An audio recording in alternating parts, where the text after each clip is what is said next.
उत्तर प्रदेश सहित 4 राज्यों में मिली प्रचंड जीत ने भाजपा को मजबूती दी है। 4 राज्यों में पूर्व बहुमत की सरकार बनाने के बाद भाजपा जहां आगामी राज्यों में होने वाले चुनाव की तैयारी में जुट गई है, तो वहीं विपक्षी दल अब भी हार का कारण ढूंढ रहे हैं। वहीं कुछ विपक्षी दलों ने बीजेपी की जीत को बड़ी धांधली तक करार दे दिया है। उत्तर प्रदेश में प्रमुख विपक्षी पार्टी समाजवादी पार्टी के अध्यक्ष अखिलेश यादव ने बीजेपी की जीत को धोखे की जीत बताते हुए कहा कि बीजेपी चुनाव में हुई धांधली पर बहस नहीं करना चाहती है, इसलिए द कश्मीर फाइल्स फिल्म को रिलीज किया गया है। सोमवार को मीडिया से बात करते हुए अखिलेश यादव ने कई सीटों का ब्यौरा देते हुए बड़े पैमाने पर धांधली का आरोप भी लगाया। मीडिया से बातचीत में सपा प्रमुख अखिलेश यादव ने क्या क्या कहा, जानने के लिए देखिए इस खास रिपोर्ट को। ये है टॉक्स न्यूज नेटवर्क और आप देख रहे हैं पॉलिटॉक्स, राजनीति का कच्चा चिट्ठा। आपको बता दें, कश्मीरी पंडितों के पलायन को लेकर हाल ही में रिलीज हुई फिल्म द कश्मीर फाइल्स ने पूरे देश में वाहवाही बटोरी है। तो वहीं पंडितों के पलायन को लेकर बीजेपी के कई दिग्गज नेताओं ने कांग्रेस के खिलाफ मोर्चा खोल रखा है। तो वहीं कांग्रेस इन सब के लिए तत्कालीन समय की बीजेपी नीति गठबंधन सरकार को दोषी बता रही है। इसी क्रम में हाल ही में हुए विधानसभा चुनाव में बीजेपी को मिली प्रचंड जीत के बाद विपक्षी बीजेपी और केंद्र सरकार पर धांधली के आरोप लगा रहा है। तो वहीं चुनाव में हुई धांधली से बचने के लिए फिल्म द कश्मीर फाइल्स को ढाल बना बहस से बचने का आरोप लगा रहे हैं। सोमवार को अचानक अपने संसदीय क्षेत्र आजमगढ़ पहुंचे समाजवादी पार्टी के अध्यक्ष अखिलेश यादव ने मीडिया से बात करते हुए कहा कि द कश्मीर फाइल से होने वाली कमाई से कश्मीरी विस्थापितों के लिए काम होना चाहिए।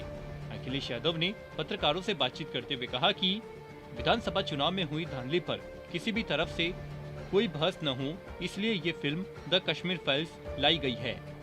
अखिलेश यादव ने कहा कि प्रदेश में बहुत सारी जगह मतगणना रोक दी गई।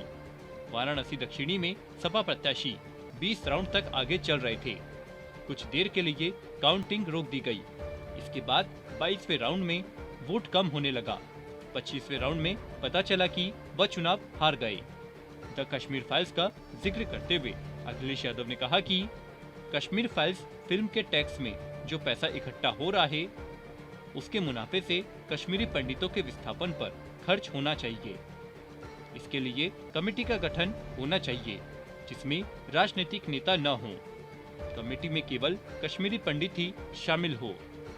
वहीं बढ़ती महंगाई और बेरोजगारी का जिक्र करते हुए अखिलेश यादव ने कहा कि देश और प्रदेश में महंगाई और बेरोजगारी बढ़ती जा रही है।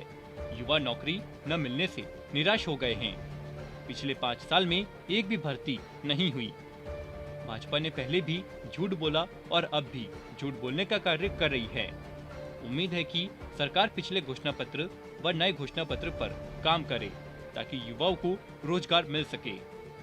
वहीं योगी आदित्यनाथ की शपथ ग्रहण समारोह में शामिल होने के सवाल पर अखिलेश यादव ने कहा कि पहले तो हमें बुलाएंगे नहीं और बुलाएंगे तब भी मैं नहीं जाऊंगा। वहीं आगामी दिनों में होने वाले विधान परिषद के चुनावों का जिक्र करते हुए अखिलेश यादव ने कहा कि एमएलसी चुनाव हमारे लिए बड़ी चुनौती है। इसमें हमें सरकार के साथ साथ प्रशासन से भी लड़ना है। वहीं एमएलसी चुनाव में प्रत्याशियों के नाम पर यादव न लिखे जाने के सवाल पर कहा कि भाजपा यदि जातिवादी राजनीति करे तो वह सोशल इंजीनियरिंग है, लेकिन जब समाजवादी पार्टी करती है तो वह जातिवादी। जहां पर माफियाओं को एमएलसी चुनाव जिताना है, वहां पर भाजपा प्रत्याशी नहीं लड़ा रही है। PoliTalks bureau UP. ये है टॉक्स न्यूज नेटवर्क और आप देख रहे हैं पॉलिटॉक्स, राजनीति का कच्चा चिट्ठा।